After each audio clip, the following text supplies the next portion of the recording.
الصلاة والسلام على محمد المصطفى أما بعد فأعوذ بالله من الشيطان الرجيم بسم الله الرحمن الرحيم قال الله تبارك وتعالى في القرآن المجيد والفرقان الحميد إن الإنسان لربه لكنود وإنه على ذلك لشهيد وإنه لحب الخير لشديد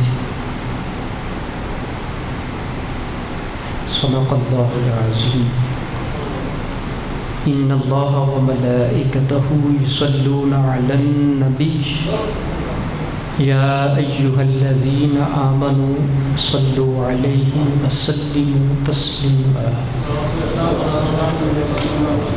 الصلاة والسلام عليك يا رسول الله الصلاة والسلام عليك يا حبيب الله الصلاة والسلام عليك يا رحمة للعالمين وعلى آلك وأصحابك يا شفيع المذنبين الصلاة والسلام عليك يا رسول الله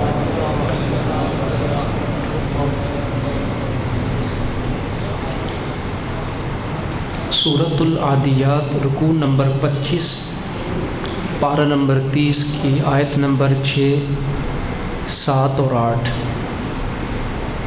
تین آیتیں آپ کے سامنے تلاوت کرنے کا شرف حاصل کیا ہے۔ اللہ رب العزت حق کہہ کر اس پر عمل کی توفیق عطا فرمائے۔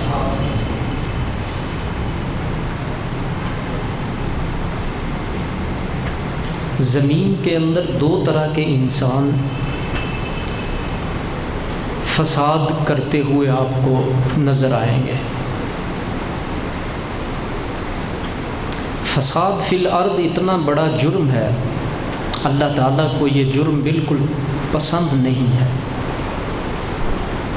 جرم کوئی بھی ہے رب کو پسند نہیں ہے۔ فساد فی الارض انتہائی ناپسند جرائم میں سے سب سے بڑا جرم ہے۔ میں نے اس کے اوپر جو غور کیا ہے، مجھے وہ دو طرح کے بندے ملے ہیں جو زمین کے اندر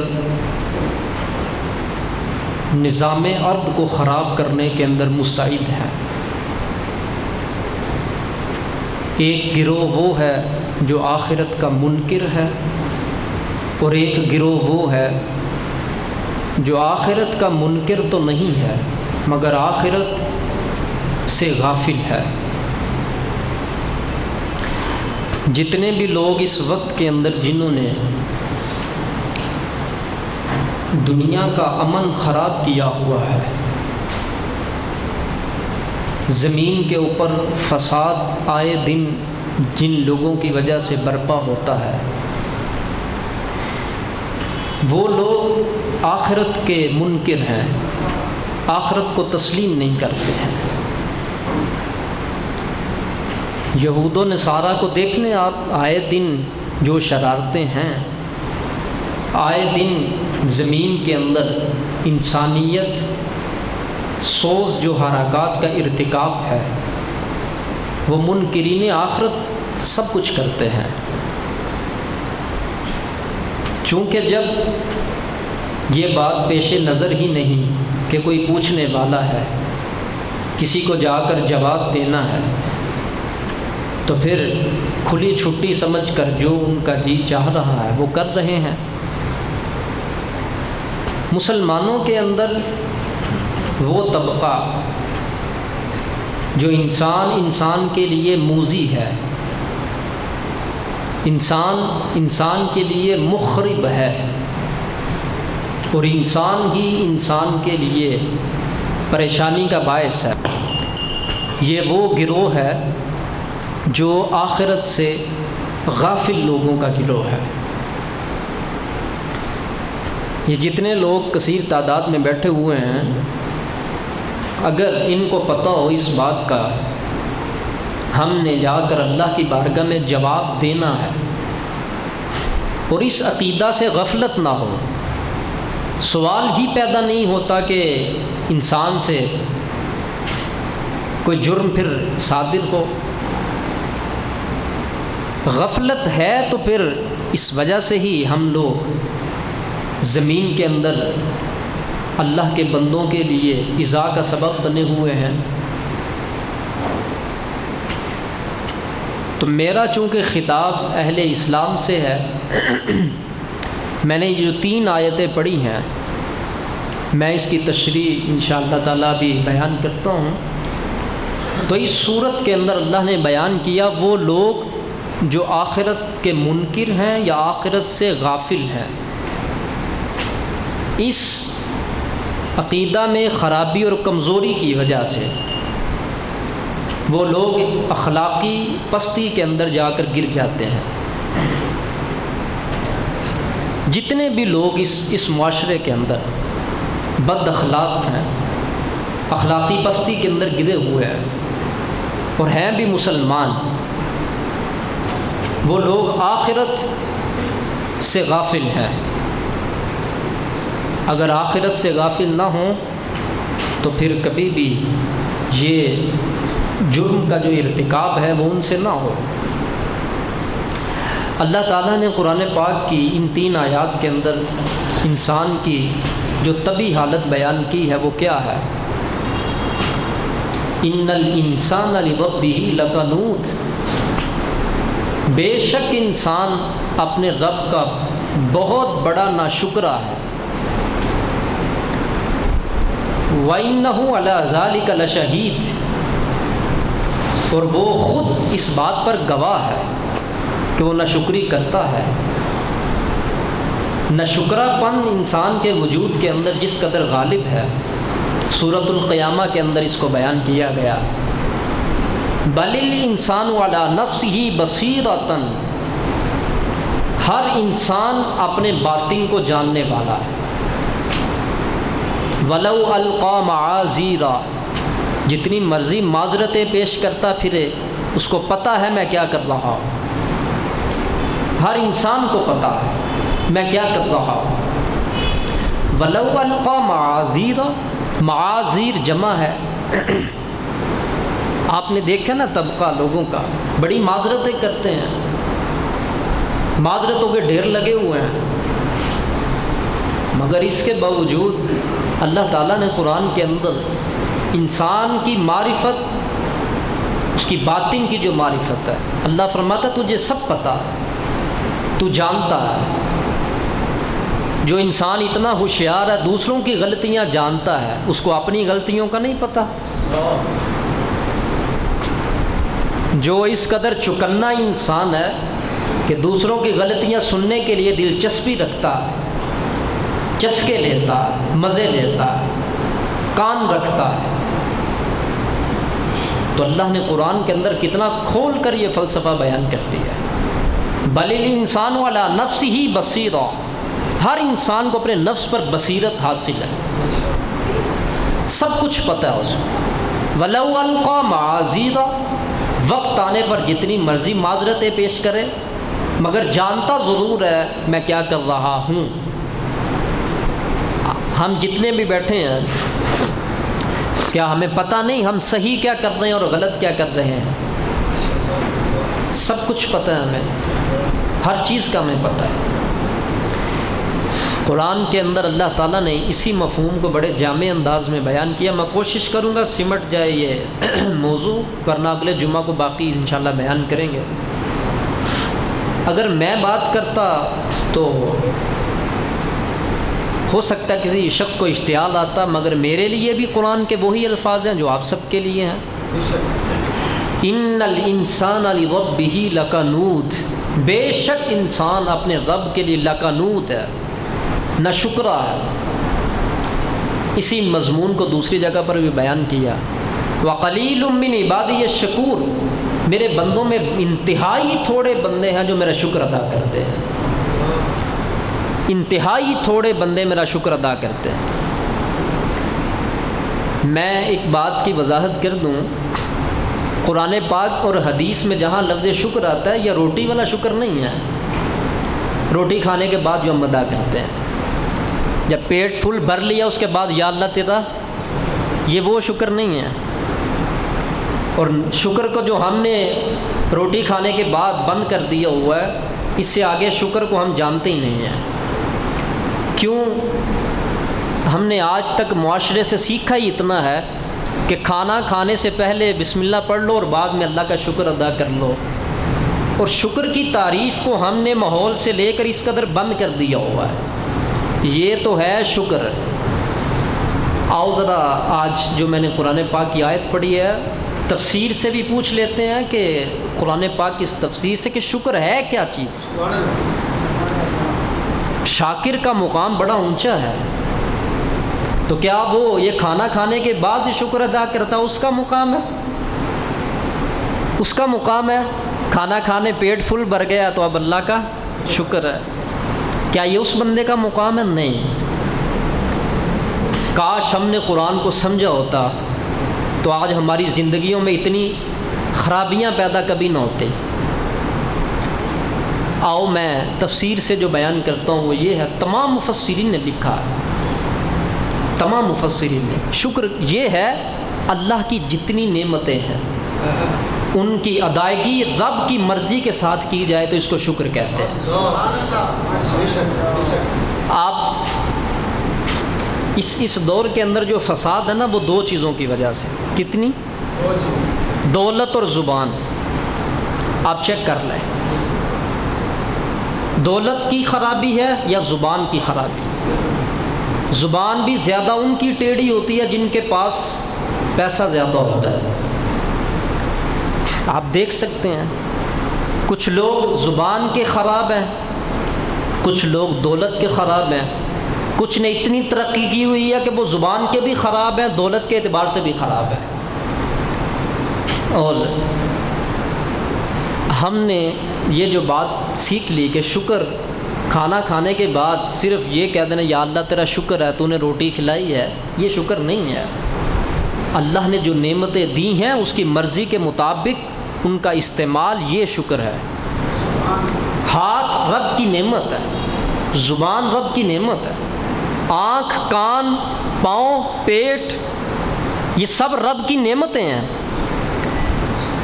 ان نعمتوں کا استعمال ہر شخص اپنے آپ سے پوچھ سکتا ہے وہ کیسے کرتا ہے، وہ اپنے ہاتھ کا استعمال کن کاموں میں کرتا ہے وہ پوچھ سکتا ہے، اپنی زبان کا استعمال، وہ اپنی آنکھ کا استعمال کیسے کرتا ہے، اپنے دل اپنی فکر کا استعمال کیسے کرتا ہے۔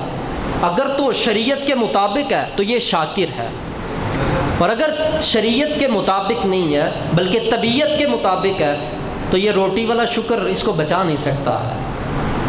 اسی بندے کے لیے اللہ تعالیٰ نے قرآن پاک کے اندر ارشاد فرمایا، میں جب اس کو پڑھ رہا تھا بڑا غور کیا کہ یہ اتنی تاکید کے ساتھ یہ جملہ کیوں کہا گیا ہے۔ ان الانسان لربہ لکنود، ان پھر کنود مبالغہ، پھر اس کے اوپر لام، بے شک انسان اپنے رب کا بہت بڑا ناشکرا ہے، بہت بڑا ناشکرا ہے۔ یہ میں ترجمہ جو کر رہا ہوں یہ قرآن کے بالکل ایکوریٹ ورڈز ہیں، یہ الفاظ۔ اب ذرا ہم مصروفیت جو ہم نے دوسروں کے اوپر رکھی ہوئی ہے نا اس نگاہ کی، اس نگاہ کو جتنا دوسروں پہ مصروف رکھا ہوا ہے نا عیب تلاش کرنے میں، اور ان کانوں کو جتنا دوسروں کے عیب سننے میں مصروف رکھا ہوا ہے، کاش اپنے سننے میں اور اپنے دیکھنے میں مصروف رکھا ہوتا تو آج درجہ ولایت مل چکا ہوتا۔ یہ کان مصروف ہیں تو دوسروں کے لیے، آنکھ مصروف ہے تو دوسروں کے لیے، دوسروں کے باطن کو جھانکتے بھی ہیں، دیکھتے بھی ہیں، دوسروں کے عیب سنتے بھی اور مزے بھی لیتے ہیں۔ اپنی آنکھ اپنا باطن نہیں دیکھتی، اپنا کان اپنے عیب نہیں سنتا، آنکھ اپنی عیب دوسروں کے، کان اپنا ہے اور عیوب دوسروں کے سنتا ہے اور چسکے لیتا ہے اور مزے لیتا ہے۔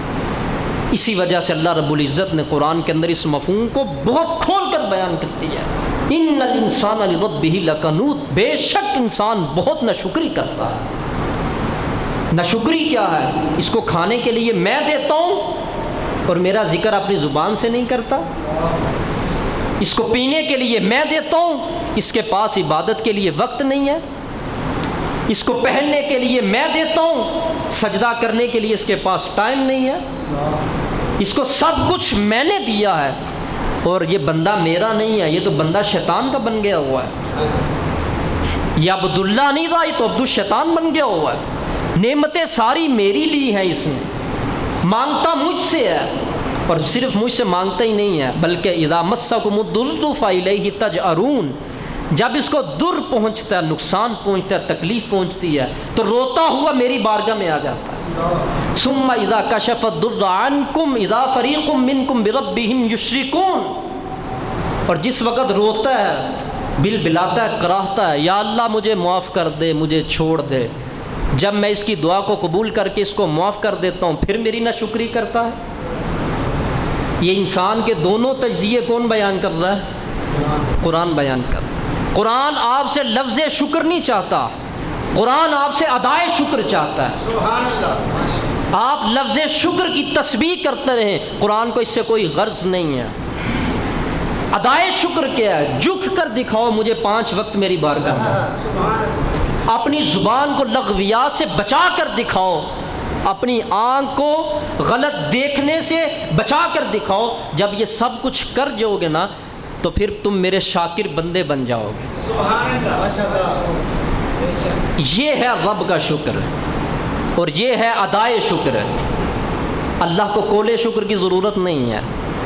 وما بکم من نعمت فمن اللہ، اے بندے جو کچھ بھی تیرے پاس ہے وہ اللہ کی نعمتیں ہیں، تیری نہیں ہیں۔ قرآن کا یہ جو فلسفہ ملکیت ہے، میں اس کو یوں بیان کرتا ہوں، فلسفہ ملکیت ہے، میرا ہے، 5 مرلے کا مکان میرا ہے، رجسٹری میرے نام ہے، وراثت میرے نام ہے، فلاں میرے نام ہے، یہ صرف اور صرف دنیا کی 50 60 70 سالہ زندگی تیرے نام ہے۔ اللہ سے بھی تو پوچھ کبھی، رب اور میرا قرآن اور میرا اسلام کیا فلسفہ بیان کرتا ہے؟ وما بکم من نعمت فمن اللہ، جو کچھ بھی تیرے پاس ہے وہ تیرا نہیں، اللہ کا۔ تو جس بندے کے پاس چیز ادھار کی ہو، کسی سے مانگ کر لی اور کسی نے دی ہو کہ تم استعمال کر لو، کتنا ناشکرا انسان ہے کہ وہ اس کو ناراض کرنے میں اس چیز کا استعمال کرے۔ وجود رب نے دیا تھا، عاریتاً لے لو وجود، اور اس وجود کو میری فرما برداری میں گزار کر آجو میری رحمت کے اندر۔ لیکن بندے نے کیا کیا؟ یہ بندہ نہیں رہا، رب کے سامنے کھڑا ہو گیا چھاتی چوڑی کر کے۔ مال خدا نے دیا، صرف کرنے لگا شیطان کے کہنے پر۔ عزت خدا نے دی، استعمال غلط کرنے لگا۔ جوانی خدا نے دی اور جوانی سے گناہ کرنے لگا۔ آنکھ کی نعمت خدا نے دی، بے حیائی دیکھنے لگا۔ ہاتھ کی پاور خدا نے دی، گندگی پکڑنے لگا۔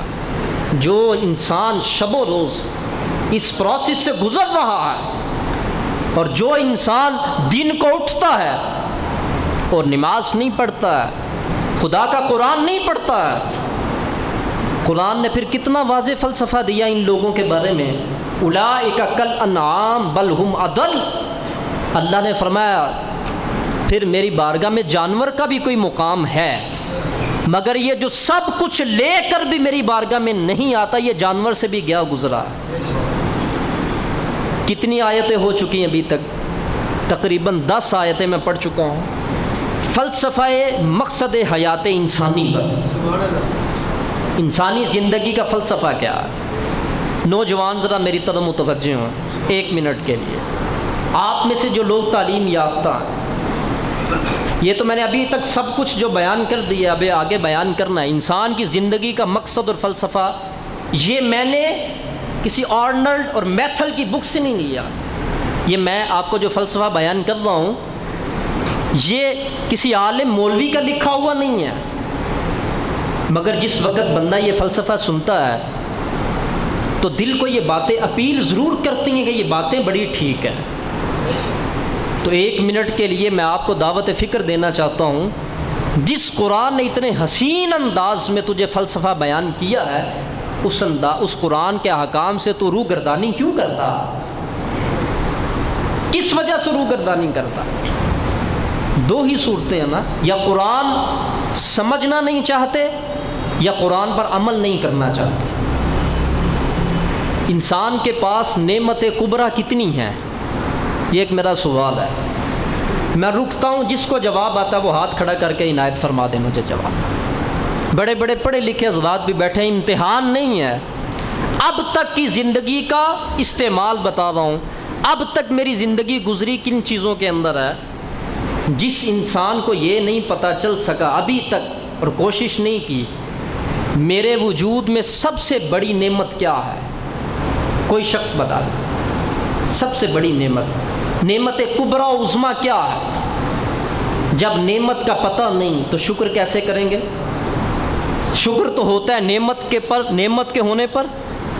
آؤ میں آپ کو قرآن پاک سے عرض کرتا ہوں، 2 آیتیں پیش کرتا ہوں. وَلَقَدْ كَرَّمْنَا بَنِي آدم، ہم نے آدم کے بیٹوں کو بڑی عزت دی ہے. سوال پیدا ہوتا ہے کہ ابھی بات تو پوری نہیں ہوئی. آدم کے بیٹوں کو کن چیزوں سے عزت دی ہے؟ کیا ان کو کمانے کی عقل دی، ان کو بلڈنگیں دیں، ان کو گاڑیاں دیں، ان کو جدید ذرائع دیے؟ یہ بنی آدم کی تکریم و تعظیم ہے؟ نہیں. فرمایا بنی آدم یہ تیری تکریم کا باعث مادی چیزیں نہیں ہیں، تیری عزت کا باعث دنیا کی چیزیں نہیں ہیں. سورہ زمر سے پھر میں تلاوت کرتا ہوں. اللہ نے قرآن میں فرمایا افمن شرح اللہ صدرہ للاسلام فہو علی نور من ربہ، اس سینے کا کیا کہنا ہے جس سینے کے اندر میرے محمد کا کلمہ موجود ہے. کیا ہم نے تیرا سینہ اپنے اسلام کے لیے کھول نہیں دیا؟ شرح اللہ صدرہ للاسلام فہو علی نور من ربہ، اور جس بندے کا سینہ ہم نے اپنے اسلام کے لیے کھول دیا وہ اپنے رب کی طرف سے ایک نور پر ہے، ایک ہدایت پر ہے. نور سب کے پاس موجود ہے نا، یہ نور موجود ہے. پوچھنا یہ چاہتا ہوں، نماز 5 وقت کی جن کی پوری ہے انہوں نے بھی کبھی اس ایمان اور اسلام کے نور کی موجودگی کے لیے نعمت کبریٰ کے پائے جانے کے لیے کبھی شکر ادا کیا ہے؟ یا اللہ تیرا شکر ہے تو نے مومن بنایا، تیرا شکر ہے تو نے مسلم پیدا کیا، اسلام کے گھرانے میں پیدا کیا ہے. گھٹیا چیزیں جن کی اللہ کے ہاں کوئی وقت نہیں ہے. فرمایا اگر رب کے ہاں اس دنیا کی مچھر کے پر کے برابر بھی حیثیت ہوتی، حدیث پڑھ رہا ہوں، مچھر کتنا کو ہے اور اس کا پر کتنا کو ہے، مچھر کے پر کے برابر بھی کوئی حیثیت ہوتی، ایک پر کے برابر بھی، ما سقا منہا کافرن شربتن، اللہ کسی بھی کافر کو اس دنیا کے اندر سے ایک پانی گھونٹ کا بھی نہ دیتا. ایک گھونٹ پانی کیا ہوتا ہے اللہ یہ بھی نہ دیتا. اگر رب کے ہاں اس دنیا کی ایک مچھر کے پر کے برابر بھی حیثیت ہوتی، رب نے تو کھول کھول کر زیادہ سے زیادہ دنیا کافروں کو دی ہے، کافروں کو دی ہے دنیا زیادہ. تو اس کا کیا مطلب ہے؟ خدا ان سے راضی ہے، اس وجہ سے دی ہے. فرمایا اگر اے انسان جس کو تو بہت کچھ سمجھتا ہے اور جس کی خاطر تم نے مجھے بھی ناراض کیا، میرے نبی کو بھی ناراض کیا، جس کی خاطر تو گناہوں کا ارتکاب کرتا ہے، کبھی خدا سے بھی تو پوچھ یا اللہ اس دنیا کو جو تو نے پیدا کیا ہے، اس نعمتوں کو جو تو نے پیدا کیا ہے، یہ تیری بارگاہ میں مقام کتنا رکھتی ہیں؟ فرمایا ایک مچھر کے پر جتنا بھی نہیں رکھتی. کیوں؟ وہ بارگاہ خدا بندی ہے، اور یہ چیزیں بارگاہ خدا بندی کے لائق کیسے ہو سکتی ہیں؟ اس وجہ سے اللہ تعالیٰ نے اس کا موازنہ کر کے بتایا میرے نزدیک تو اتنی حیثیت نہیں ہے. تو پھر حیثیت کس کی ہے؟ فرمایا قل ان کنتم تحبون اللہ فاتبعونی یحببکم اللہ. جو ادائے مصطفیٰ اپنا لیتا ہے میں اس بندے کا خود محب بن جاتا ہوں اور وہ بندہ میرا محبوب بن جاتا ہے۔ حیثیت اس کی ہے، مقام اس کا ہے۔ آج مولوی اچھا نہیں لگتا نا، مدرسہ بھی اچھا نہیں لگتا، کیوں؟ پرانے لوگوں کی تعلیم ہے، کیا دے کر کرنی ہے بچے کو؟ جدید دو تعلیم، مبارک ہو آپ کو جدید تعلیم سیکھنے پر۔ جس جدید تعلیم نے ماں باپ کی عزت تک کا پتہ نہیں دیا، جس جدید تعلیم پڑھنے والے شخص کو حلال اور حرام میں امتیاز کا پتہ نہیں۔ جدید تعلیم یہ ہے، مسلمان اس سے زیادہ تجھ سے رب تیرا ناراض کس جملے پر ہوگا کہ تو قرآن کو جدید نہیں مانتا، تو نبی پاک صلی اللہ علیہ وسلم کے فرمودات کو قدیم کہتا ہے۔ وہ تو پچھلی باتیں تھیں، وہ تو پرانے لوگوں کی باتیں تھیں، یہ مولوی لوگ پرانی باتیں کرتے ہیں۔ اب دور بدل گیا ہے، اب بدلی ہوئی باتیں کرو، اب جدید گفتگو کرو۔ مولوی کون ہوتا ہے؟ مولوی نوکر ہوتا ہے دین کا، اس کے پاس اپنا کیا ہے؟ کچھ بھی نہیں، اس کے پاس رب کا قرآن ہے، نبی پاک علیہ السلام کا فرمان ہے۔ پھر مسلمانوں تمہاری مرضی یا نوجوانوں، تم اس کو قدیم کہتے ہو یا جدید کہتے ہو؟ جس امت نے اپنے نبی کی تعلیم کو قدیم تعلیم کہہ کے بند کر دیا، اس نے سیکھنا کیا ہے اور اس نے اپنے رب کو راضی کیا کرنا ہے؟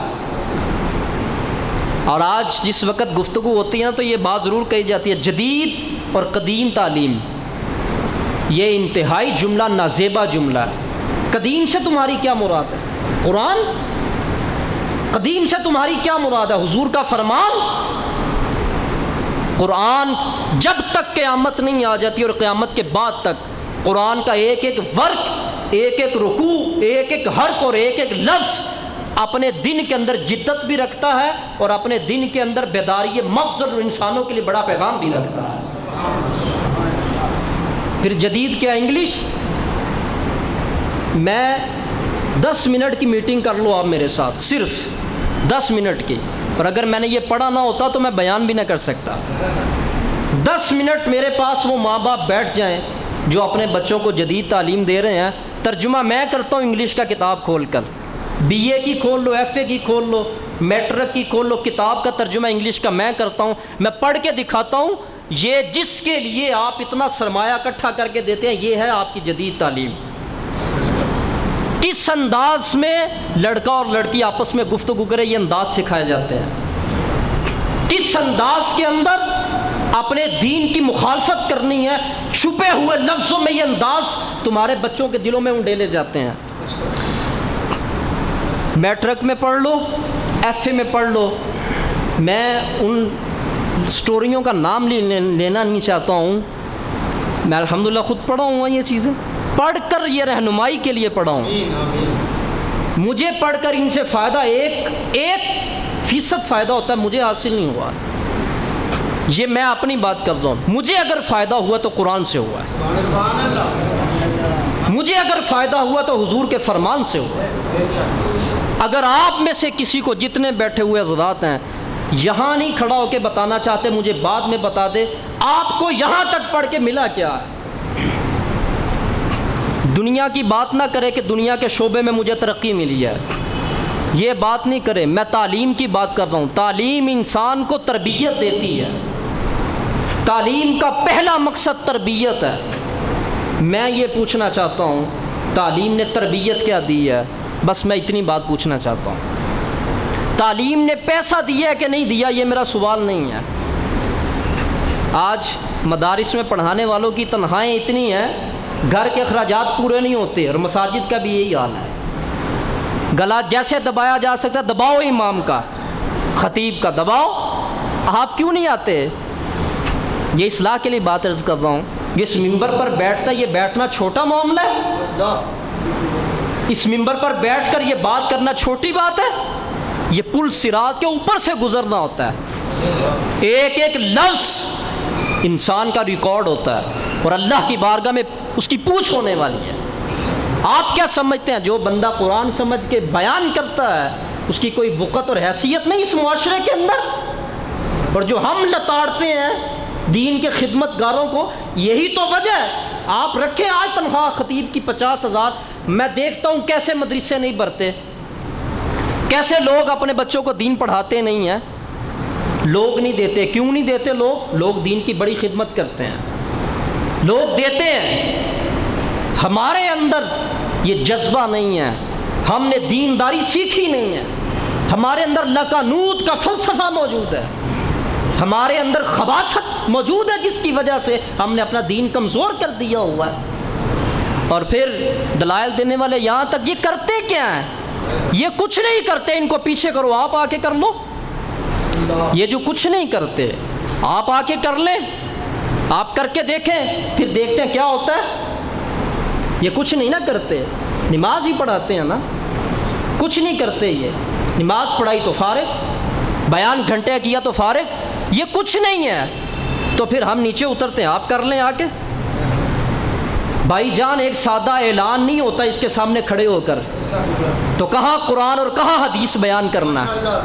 یہ بغیر رب کی مدد سے ہو نہیں سکتا. اگر ہم خود آپس میں ان باتوں کو ڈسکس کر کے اپنی اصلاح نہیں کریں گے تو کس نے کرنی ہے ہماری اصلاح؟ اگر ایک عالم گفتگو نہیں کرے گا تو پھر کون کرے گا؟ اگر ایک عالم امت کی رہنمائی نہیں کرے گا تو پھر کون کرے گا؟ عالم یہ رہنمائی کرنے کے لیے رکھا گیا کہ لوگوں کو نماز کیسے پڑھانی ہے، زکوٰۃ کے مسائل بتاؤ، روزے کے مسائل بتاؤ، لوگوں کو فلاں چیزوں کے مسائل بتاؤ. اگر وہ دین ہے تو یہ بھی دین ہی ہے. اور جن لوگوں کے وہم و خیال میں یہ بات ہے نا، یہ جو پیسے لیتے ہیں نا، یہ اچھا نہیں ہوتا ہے. میں یہ کہنا چاہتا ہوں کہ آپ ایک دلیل پیش کر دیں، ایک دلیل کمزور سے کمزور، اور میں 101 پیش کرتا ہوں اس بات کے اوپر. مجھے بتاؤ، آج آپ بڑے سیانے ہیں، آپ بہت سیانے ہیں، یہ بتاؤ سیدنا ابو بکر صدیق سے بڑا عقل مند کون ہے؟ سیدنا فاروق اعظم سے بڑا عقل مند کون ہے؟ انہوں نے تو اذان دینے والے کا وظیفہ بھی مقرر کیا ہے، اور فرمایا جو فتویٰ لکھے اس کو اتنا دنیا کا مال دینا چاہیے کہ اس کو اس کے اندر پریشانی نہ ہو، وہ دین کی کھل کے خدمت کرے. پھر قاری صاحب آپ جماعت بھی کرواتے ہیں اور بچوں کو ٹیوشن بھی پڑھاتے ہیں، آپ محفلوں پہ بھی جاتے ہیں، تو کیوں جاتے ہیں؟ تو قاری صاحب کیا کریں پھر؟ قاری صاحب چوریاں کریں پھر، اب ڈاکہ ماریں قاری صاحب پھر؟ اگر آپ اس کو 50-60 ہزار روپیہ تنخواہ دو، ہاں ان کو کیا ضرورت ہے جا کے بچوں کے گھر میں دستک دے کے ٹیوشنیں پڑھانے کی؟ کیا ضرورت ہے پھر قاری صاحب کو فلاں جگہ پر جانے کی؟ سچ بتائیے گا، یہ باتیں غلط ہے؟ باتیں ٹھیک ہے نا؟ اور یہ باتیں یہ جتنے احباب بیٹھے ہیں، میں اپنی بھی تربیت کر رہا ہوں اس میں، اور آپ کو بھی دے رہا ہوں کہ دین کا اصلی رخ کیا ہے، ہم کیا کر رہے ہیں، ہمیں کیا کرنا ہے، اور ہمارے ساتھ ہو کیا رہا ہے. اور اس بات کی فکر نہیں ہے، اللہ نے اتنی جرت دی ہوئی ہے، جو بات کہنی ہے وہ منہ پہ بھی کہہ لینی ہے کسی کو. یہ ممبر اور اس ممبر پر بیٹھ کر گفتگو کرنا ہے، یہ میرے رزق کی تقسیم نہیں ہے کہ میں اس ممبر سے اتروں گا تو میرا رزق ختم ہو جائے گا. نہیں، جن کے ہاتھ پاؤں بھی نہیں ہے نا، رب ان کو بھی کھلا کر روزانہ رب میرا کھلاتا ہے، پھر وہ سوتے ہیں. یہ باتیں نہیں ہیں، اور نہ ان باتوں کو ایسے سمجھا کرو، یہ تنگ ذہنی ہے. معاشرہ بدلو، اپنی سوچ بدلیں، اپنی فکر بدلیں. ہمیں اپنی فکر اور اپنی سوچ دین کے مطابق کرنے کی ضرورت ہے. آج کیا معاملہ ہے، کس وجہ سے یہ جو مساجد کا معاملہ چل رہا ہے، مساجد کے لیے پریشانیاں ہیں، مساجد کے بل کے لیے تنگیاں ہیں، کس وجہ سے یہ سارا کچھ ہے؟ بتائیے مجھے. ہماری سوچ کی خرابی ہے نا، خرابی ہے نا ہماری سوچ، جس وجہ سے یہ سارا معاشرہ خراب ہوا ہے. آج ایک پروفیسر پڑھاتا ہے، اس کے پر پیریڈ کے اوپر جیسے جیسے سبجیکٹ اس کا بدلتا ہے، اس کی تنخواہ اور اس کے پیسے بدلتے ہیں. کوئی 1000 لیتا ہے، کوئی 2000 لیتا ہے، کوئی 5000 لیتا ہے.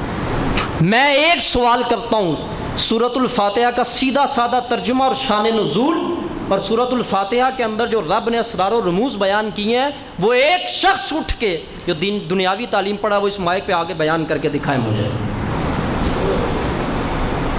تو جس وقت ہم نے اپنے علماء کا حال یہ کیا ہوا ہے کہ عالم کا خرچہ اتنا رکھنا کہ گھر کا بل بھی نہ دے سکے، اور کام دین کا ان سے کروانا ہے اور گردن کے اوپر ناخن رکھ کے کروانا ہے. جس امت کے اندر اس کے محسن کا یہ عالم ہے اس امت سے رب راضی کیسے ہوگا؟ پھر جس امت کے اندر اتنا بڑا محسن آپ کو دولت بچانے کے لیے کوئی ایک نسخہ بتا دے نا، ایک نسخہ کہ کاروبار میں نقصان نہیں ہوگا، اس پر عمل کرو، آنکھیں اٹھتی نہیں ہیں اس بندے کے سامنے. تو جو تمہارے ایمان کی حفاظت کے لیے یہاں پر آ کے گفتگو کرتا ہے اس سے بڑا محسن کون ہو سکتا ہے؟ صرف سبحان اللہ نہیں، تبدیلی کر کے جاؤ، اندر بدل کر جائیں. دین کو اگر وقت دیتے ہو تو دینداروں کو بھی وقت دو. دیندار کا مقام رسول اللہ صلی اللہ علیہ وسلم نے کیا ارشاد فرمایا؟ میرے آقا کریم علیہ السلام، اس سے بڑی اور بات کیا ہو سکتی ہے؟ میرے آقا نے فرمایا جس طرح نبی اپنی زندگی کے اندر اپنے امتیوں کے اندر جو مقام رکھتا ہے، فرمایا میرے بعد میں آنے والا عالم میری امت میں یہی مقام رکھتا ہے. سبحان اللہ. کیا مطلب وہ نبی بن گیا؟ نبی نہیں، میری تعظیم اور میری تکریم اس کے اندر بھی دیکھنا اور اس کی بھی عزت کرنا، اس کی بھی تعظیم و توقیر کرنا. ادھر سے نماز پڑھی، ادھر سے اسی قاری صاحب کے خلاف غیبت اور چغلی کے انبار اور ڈھیر لگاتے ہیں ہم. سمجھدار انسان، یہ نماز کس کے پیچھے پڑھ رہے ہو؟ پیچھے اس امام کے، جس امام کے لیے ہمارا نظریہ یہ، پیچھے اس امام کے، پیچھے اس امام کے جس کے بارے میں میری زبان یہ کہتی ہے، پیچھے اس امام کے جس کے بارے میں میں یہ نظریہ رکھتا ہوں، پیچھے اس امام کے. تو جب پیچھے اس امام کے جس کے بارے میں میں یہ کہتا ہوں تو تیرا امام کو نہ تیری نماز کیسی ہے؟ پھر ایسی نماز سے گزر، ایسے امام سے گزر. ڈاکٹر اقبال نے یہ بات سمجھائی. بات بڑی عجیب سی لگ گئی ہے، سخت بھی ہے، چونکہ عادی نہیں ہے، عادت نہیں. ہمیں وہ بندے چاہیے جو ہماری انگلی کے اوپر یوں یوں کرے. وہ کھلونا ہوتا ہے، وہ بندہ نہیں ہوتا. جو بندہ ہوتا ہے وہ بندگی کا درس دیتا ہے. جو بندہ ہو اس کو کیا فکر ہے بندے کی؟ اس کو پرواہ اپنے رب کی کرنی چاہیے، بس اس کے علاوہ کچھ نہیں. اس نے رب کی بارگاہ میں جا کے جواب دینا ہے. اسی بات کو میرے رب نے یوں بیان فرمایا، ان الانسان لربہ، بے شک انسان بڑی ناشکری کرتا ہے. یا اللہ تیرے پاس اس بات کی کوئی دلیل؟ اللہ نے فرمایا اگلی آیت خود پڑھ لو، وَإِنَّهُ عَلَىٰ ذَلِكَ لَشَهِيدٌ. اگر مجھ سے پوچھنا چاہتے ہو کہ بندہ ناشکری کرتا ہے کہ نہیں، فرمایا خود بندے کا وجود اس بات پر گواہ ہے. یہ خود اپنے وجود سے پوچھے، میرے ہاتھ، میری زبان، میرے کان، میری آنکھیں، میرے پاؤں، میرا وجود رب کی کتنی بات مانتا ہے. اگر مانتا ہے تو پھر شکر گزار ہے، اگر نہیں مانتا تو ان الانسان لربہ لکنود، بہت بڑا ناشکرا ہے. اور آخری آیت جو میں نے تلاوت کی اس کا صرف ترجمہ کرتا ہوں، وَإِنَّهُ لِحُبِّ الْخَيْرِ لَشَدِيدٌ. مال کی محبت میں بڑی شدت کرنے والا ہے، مال اکٹھا کرنے میں بڑی طاقت رکھتا ہے، اور میری عبادت کے لیے آنے کے اندر بڑی کمزوری رکھتا ہے. نماز پڑھنے کے لیے کمزور ہے، مال اکٹھا کرنے کے لیے لشدید، سخت ہے، بڑی طاقت رکھتا ہے. اور دیکھ لو کتنا کھلا فلسفہ ہے. نماز پڑھنے کے لیے فجر میں اٹھنے کا ٹائم نہیں، طاقت نہیں، مسجد میں آنے کے لیے وجود درد کرتا ہے، مگر مال کمانے میں اللہ نے فرمایا لشدید، بڑی طاقت ہے اس کے پاس. اور میری عبادت کے لیے آنے کے اندر ذوف ہے اس کے پاس. انشاءاللہ اگلے جمعہ کو یہاں سے شروع ہوگا. فما علینا الا البلاغ.